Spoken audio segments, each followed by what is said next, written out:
جی بہت شکریہ آپ کا شہزاد، آپ نے اپنے پروگرام میں انوائٹ کیا. میرا خیال ہے یہ اس کو دو ہم اینگل سے دیکھ سکتے ہیں. ایک تو کامن سینس کے اینگل سے دیکھ سکتے ہیں، دوسرا ہسٹوریکل پیٹرن کے ہم بیک گراؤنڈ میں دے سکتے ہیں. مطلب کامن سینس کا یہ تقاضا ہے کہ اس وقت جب ساری چیزیں ٹھیک جا رہی ہیں، یہ اس اسٹیبلشمنٹ کی اور حکومت کی، اور پھر انٹرنیشنل لیول پہ بھی آپ کے تعلقات چائنا امریکہ کے ساتھ سب سے آئیڈیل تعلقات چل رہے ہیں.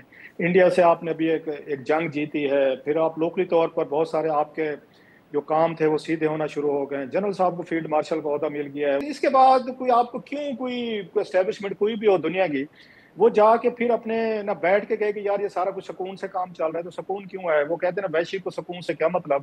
تو کیا ان کے ذہن میں آ جاتا ہے یار 2-3 سال ہو گئے، کوئی تھوڑا پھڈا نہیں ہوا، کوئی لڑائی نہیں ہوئی، کوئی جھگڑا نہیں ہوا، کوئی منتخب وزیر اعظم کو نہیں ہٹایا ہم نے، کوئی ایسا کام نہیں ہوا، تو لیٹس ہیو سم فن. اور آپ کو پتہ ہے ہمیں میڈیا کو بھی فن چاہیے، عوام کو بھی 2-2.5 سال بعد وہ بھی اپنی حکومتوں سے، وزیر اعظم وغیرہ پارلیمنٹ سے تنگ آ جاتے. سو بعض دفعہ سب کو ایک عدد فن کی ضرورت نہیں ہوتی، لیکن آپ کو ایک چھوٹا سا کوئی نہ کوئی انٹرٹینمنٹ چاہیے، پولیٹیکل انٹرٹینمنٹ. سو میرا خیال ہے وہ 2-2.5 سال جو پورے ہونے والے ہیں، کیونکہ شہباز شریف صاحب آپ دیکھیں 2022 سے وزیر اعظم ہیں، تو سام ٹائم اگر اس طرح کی جو خبریں سرکولیٹ ہم بھی کرتے ہیں، مطلب میڈیا کے لوگ بھی یہ چیزیں کرتے ہیں، پولیٹیشین بھی پوچھنا شروع کر دیتے ہیں، عوام کو بھی تھوڑا سا چسکا چاہیے ہوتا ہے، ہاں جی بتائیں کیا ہو رہا ہے، کب جا رہے ہیں، کب ہو رہا ہے، کیسے ہو رہا ہے، کب تک چلے گا، اس طرح کی چیزیں. سو اگر اس کو ریشنل بنیادوں پہ دیکھیں تو کہیں پہ کوئی وجہ سمجھ میں نہیں آتی. مثلاً آپ ان چیزوں کو اگر آپ دیکھیں، یہ کیوں چاہے کہ اسٹیبلشمنٹ یا جنرل صاحب چاہیں گے کہ پہلے عمران خان صاحب جیسا ایک پاورفل بندہ جو ہے، ایک مقبول پارٹی کا لیڈر، وہ اس وقت جیل میں ہے، they are in a big mess already, ان کے ساتھ پرابلم ہے.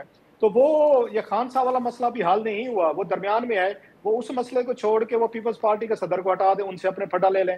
اچھا ان کے جناب پھڈا لینے کے بعد پھر وہ آ کے پرائم منسٹر صاحب کو ہٹا دیں، وہ نواز لیگ کے ساتھ پھڈا لے لیں.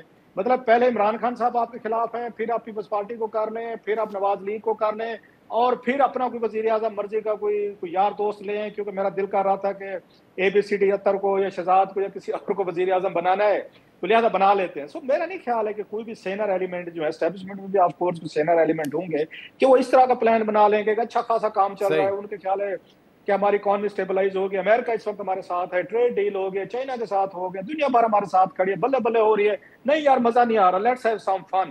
مجھے نہیں لگتا مطلب اتنی ساری کیلکولیشن کے بعد ہاں جو مین فیکٹر ہے وہ عمران خان صاحب ہے. اگر عمران خان صاحب کے پاس کوئی گنجائش چھوڑی ہوتی تھوڑی سی صلح صفائی کی، انہوں نے اپنا ایکسلریٹر پہ جو پاؤں رکھا ہوا 160-80 کی سپیڈ سے انہوں نے کچھ کام کیا ہوتا اور کوئی سپیس بنتی، تو الٹرنیٹ کیا ہوتا ہے؟ مطلب ان کو ہٹا کے الٹرنیٹ عمران خان صاحب ہو سکتے تھے. عمران خان صاحب کے بارے میں آپ نے باتیں سن لی ہیں کہ انہوں نے ان کو شیطان، فرشتے اور وہ معافی تلافی وہ جو بڑائی صاحب نے باتیں کی ہیں. سو میرا خیال ہے یہ آپ کی میری ایک وہ سیاسی چسکے کی خبر ہے جو ہمیں چاہیے ہوتی ہے. ہم نے بھی پیچھے لاجک یا ریشنل آپ کو نہیں نظر آ رہا تھا؟ جو مجھے بالکل نظر نہیں آ رہی. ہو سکتا ہے ایسے ہی ہو جائے. جی تو اطہر اگر حکومت ایک مستحکم پوزیشن میں ہے اور دوسری طرف پاکستان تحریک انصاف نے 5 اگست کو احتجاج کیا، پھر 14 اگست کو انہوں نے کہا کہ ہم جھنڈے لے کے نکلیں گے پاکستان کے بھی اور PTI کے بھی، پھر کل پرسوں شاید انہوں نے کہا تھا کہ ہم قائد اعظم کی تصویر لے کے احتجاج کریں گے، یہ کوئی اتنے مؤثر ثابت نہیں ہو رہے ہیں کہ حکومت کو اس سے کوئی گھبراہٹ محسوس ہو.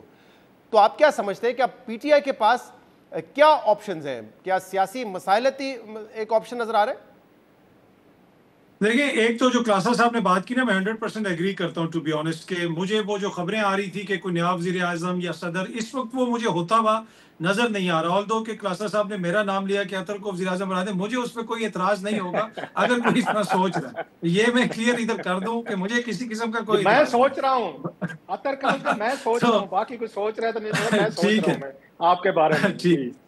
اچھا دوسری بات یہ ہے کہ دیکھیں اب 2-3 سال گزر چکے ہیں جب سے یہ سارا نظام تبدیل ہوا. اس وقت بھی آپ نے کل سہیل بڑائچ صاحب کے کالم کا ذکر کیا، اس میں بہت ساری چیزیں آئیں. آج دوبارہ انہوں نے کالم لکھا، اس کے اندر بھی عمران خان صاحب سے بنیادی طور پہ کہا گیا کہ اب آپ آگے بڑھیں، کوئی معافی تلافی کی طرف چیزیں جائیں، عملیت پسندی کا مظاہرہ کریں.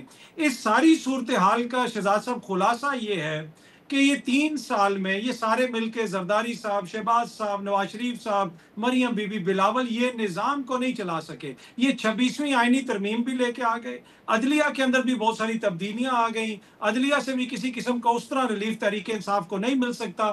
پارلیمنٹ کی جو سچویشن ہے وہ ہمارے سامنے ہے. لیکن اس کے باوجود ٹوٹل اس کا خلاصہ یہ ہے کہ آج بھی عمران خان صاحب سے کہا جا رہا ہے کہ آپ چپ کر جائیں، آپ معافی مانگ لیں تاکہ نظام آگے چلے. تو اس سے آپ کو اندازہ ہوتا ہے کہ نون لیگ کی سیاست ہو جائے، پیپلز پارٹی کی سیاست ہو جائے، ان کے اتحادیوں کی سیاست ہو جائے، اس میں کمپلیٹ فیلئر ہے. یہ کوئی کاؤنٹر پولیٹیکل نیریٹو دینے میں ناکام رہے ہیں. جہاں تک تحریک انصاف کا تعلق ہے، ان کی اپنی بہت ساری شارٹ کمنگز ہیں، لیکن اس ساری چیز کے باوجود after 3 years they still matter. وہ اتنا میٹر کرتے ہیں کہ آج جب بھی کوئی امپورٹنٹ بات کرے یا کوئی امپورٹنٹ شخصیت بات کرے تو تحریک انصاف کی طرف بحث جاتی ہے.